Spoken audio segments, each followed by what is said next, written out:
नगर दक्षिण लोकसभा मतदारसंघातील महाविकास आघाडीचे उमेदवार निलेश लंके यांच्या स्वाभिमान जनसंवाद यात्रा अन मोटरसायकल रॅलीला नगर शहरात बुधवार 17 एप्रिल रोजी प्रचंड प्रतिसाद मिळाला। शिवसेना, काँग्रेस, राष्ट्रवादी आपसह आघाडीचे पदाधिकारी व कार्यकर्ते यामध्ये उत्स्फूर्तपणे मोठ्या संख्येने सहभागी झाल्यानं निलेश लंके यांनी नगर शहरात मोठे शक्ती प्रदर्शन केल्याचं दिसून आलं।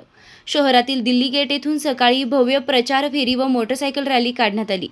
या प्रसंगी उमेदवार निलेश लंके, शिवसेना शहर प्रमुख संभाजी कदम, राष्ट्रवादीचे शहर जिल्हाध्यक्ष अभिषेक कळमकर, काँग्रेसचे शहर जिल्हाध्यक्ष किरण काळे, आम आदमी पार्टीचे भरत खाकाळ, युवा सेनेचे विक्रम राठोड, माजी महापौर भगवान फुलसौंदर, अशोकराव बाबर, संजय शेंडगे, नलिनी गायकवाड, आशा निंबाळकर, संजय झिंजे, गणेश कावडे, बाळासाहेब बोराटे, दत्ता जाधव, सुरेश तिवारी, गिरीश जाधव आदींसह महाविकास आघाडीचे सर्व नगरसेवक पदाधिकारी मोठ्या संख्येने उपस्थित होते। या प्रचार रॅलीचा शुभारंभ दिल्ली गेट येथून सुरू होऊन ही रॅली प्रभाग क्रमांक 8 ते 13 मधील कल्याण रोड, आदर्श नगर, वारुळाचा मारुती, बालिका आश्रम रोड, तोफखाना, बागडपट्टी, सर्जेपुरा, तेलीखुंट, चितळे रोड, नेता सुभाष चौक, चौपाटी कारंजा, नालेगाव, गाडगीळ पटांगण, पटवर्धन चौक, लक्ष्मी कारंजा, नवी पेठ, कापड बाजार, गंज बाजार, दाळ मंडई, मंगल गेट, झेंडी गेट, हातमपुरा, रामचंद्र खुंट, बुरुड गल्ली, माणिक चौक, पंचपीर यावडी, कवठीची तालीम मार्गे माळीवाडा येथील ग्रामदैवत श्री विशाल गणेश मंदिरात सकाळचा सत्राचा समारोप झाला।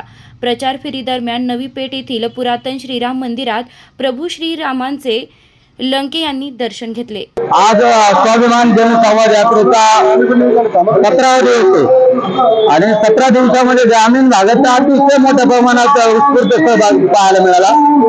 त्याचबरोबर नगर शहरात सकाळी 8 वाजल्यापासून यात्रेने सुरुवात केलेली आहे।